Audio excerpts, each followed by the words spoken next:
Kalalau Malaki Hawa, Wa Yahushai, Bahashem, Racha, Kwadash, and double honors to the elders of GMS Ruel. Blessings unto those men, and blessings and salutations to the Akim out there in truth, pushing his word in all sincerity and in honesty.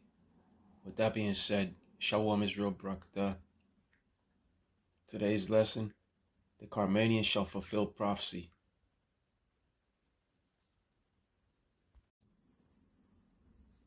And here we have an RT.com article that says, Iran not going to get bogged down in talks, source. The response to a U.S. attack will be broad and unlimited, according to a defense official.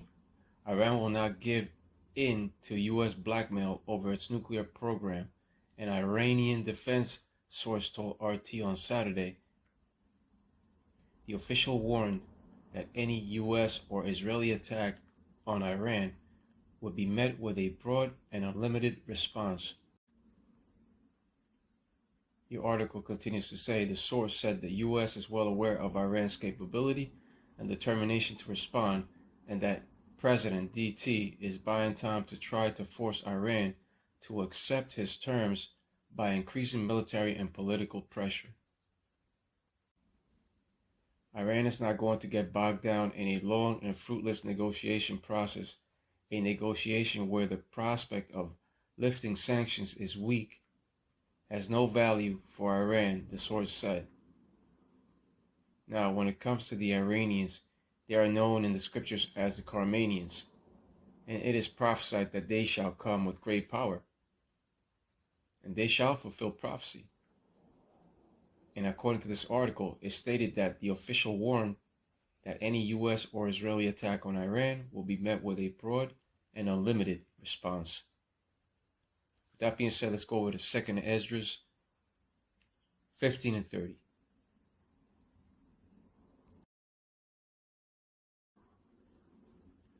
Second Esdras 15 and 30. Also the Carmanians raging in wrath shall go forth as the wild boars of the wood, and with great power shall they come and join battle with them, and shall waste a portion of the land of the Assyrians.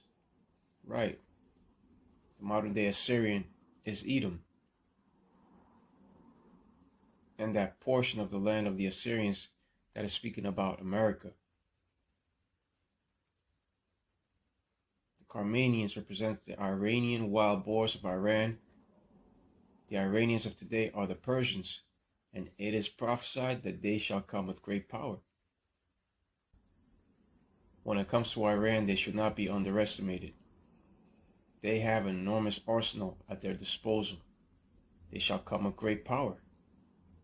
They have very sophisticated and accurate theater ballistic missiles with a range of 1,200 miles and tactical ballistic missiles, TBMs. They also possess cruise missiles and unmanned systems and drones. So they shall come with great power. This scripture of 2nd Esdras 15 and 30 has said that the Carmanians shall rage in wrath, and with great power shall they come. And when it comes to this American-Israeli versus Iranian tensions, they are extremely high. Now, if Iran was to get attacked or invaded by the West, that will automatically draw out the Russians to war.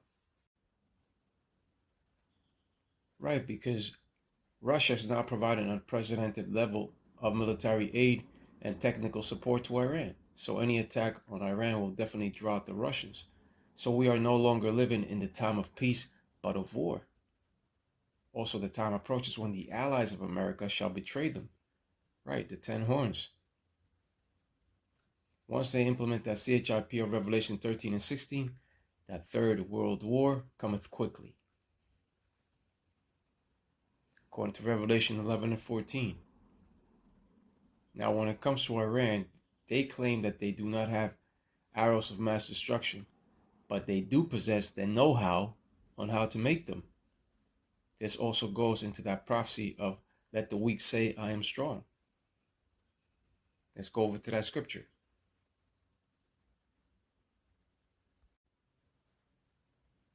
Joel 3 and 10, beat your plowshares into swords and your pruning hooks into spears. Let the weak say, I am strong.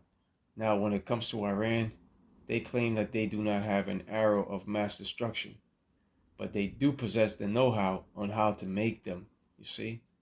So they have leveled out the playing field when it comes to that nuclear capability. Let the weak say, I am strong, pertains to those weaker and smaller nations that did not have nuclear capability at one point, but now they have the know-how on how to build them. But now those weaker and smaller nations are now confident in saying, I am strong, due to the fact that they now possess nuclear capability. And not only do they possess nuclear capability, but they are also backed up by other greater superpower nations. Iran is backed up by Russia. And Russia is a superpower nation. And when it comes to the scriptures, it also speaks of the making of these arrows of mass destruction by the modern day Smith. Let's go over to that scripture as well.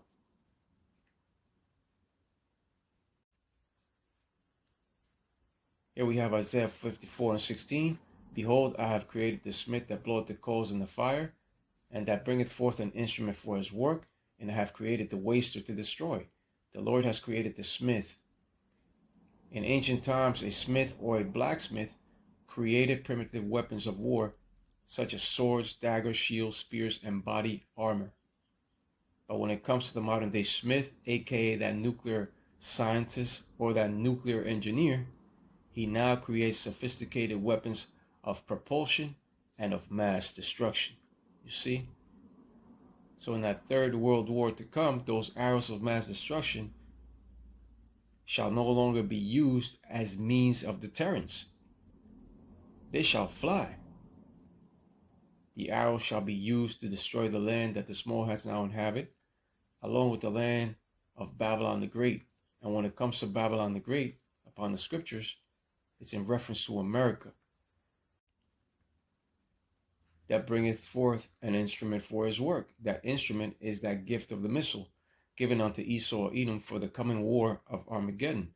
Hebrew word, Armageddon. The weaker nations have now leveled the playing field when it comes to the possession of nuclear capability. In order for righteousness to dwell upon the earth, first cometh the CHIP of Revelation 13:16, and then cometh the third world war of utter destruction. Much tribulation is coming to this earth. And when it comes to that CHIP, that grievous sore that shall come upon them that take it, meaning cancer, do not take it.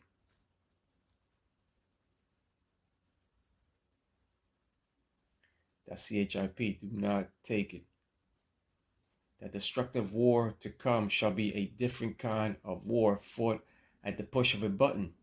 At the push of a button, those destructive arrows of propulsion shall be launched from their respective silos and shall not miss, according to the scripture of 2 Esdras 16:13.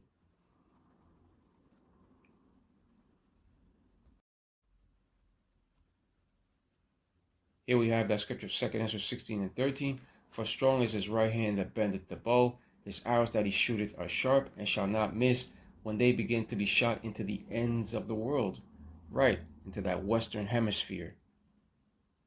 To America. The day cometh when these sharp arrows shall be shot into the ends of the world. The ends of the world is in reference to modern day Babylon the Great, which is America. And these 200 million missiles shall not miss, and neither shall they break their ranks in flight. These swords shall be bathed in heaven, and shall fall upon modern day Idumea. And Idumea is a Greek way of saying Edom, and represents modern day America. Babylon the Great shall become the lake of fire once those arrows are let loose, you see. Well, with that being said, Kalalau Malak Yahweh, Wa Yahushai, Bahashem, Rahak Wadash, and double honors to the elders of Jemas Ruel. Blessings unto those men, and blessings and salutations to the Akim out there in truth, pushing his word in all sincerity and honesty. With that being said, Shalom Israel, Barakatah. Shalom.